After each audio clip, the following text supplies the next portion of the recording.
एक बार एक छोटे से शहर में एक लालची आदमी रहता था। वह बहुत ही धनी था, लेकिन इसके बावजूद भी उसकी लालच का कोई अंत नहीं था। उसे सोना और कीमती वस्तुएं काफी प्रिय थी, लेकिन एक बात जरूर थी कि वह अपनी बेटी को किसी भी चीज से ज्यादा प्यार करता था। एक दिन उसे एक परी दिखाई दी। जब वो उसके पास आया तो उसने देखा कि पेड़ की कुछ शाखाओं में परी के बाल फंस गए थे। उसने उसकी मदद की और परी उन शाखाओं से आजाद हो गई।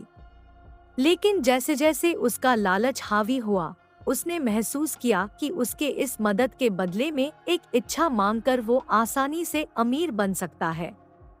ये सुनकर परी ने उसे एक इच्छा की पूर्ति करने का मौका भी दिया। ऐसे में उस लालची आदमी ने कहा कि जो कुछ मैं छूऊं वह सब सोना हो जाए। बदले में ये इच्छा को भी उस परी ने पूरी कर दी थी।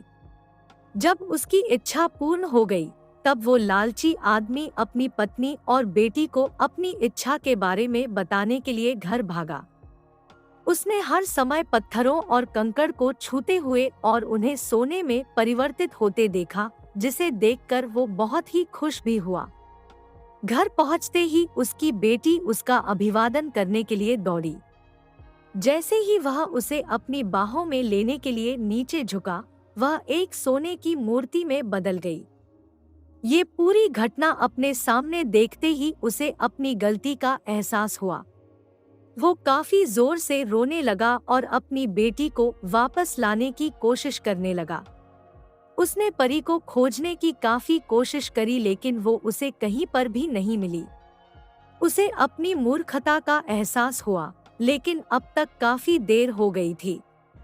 इस कहानी से हमें ये सीख मिलती है कि लालच हमेशा पतन की ओर ले जाता है। जरूरत से ज्यादा लालच करना हमें हमेशा दुख प्रदान करता है। ऐसी ही मजेदार कहानियों के लिए इस चैनल को सब्सक्राइब कीजिए। इस वीडियो को लाइक कीजिए, अच्छा लगे तो ज्यादा से ज्यादा शेयर कीजिए।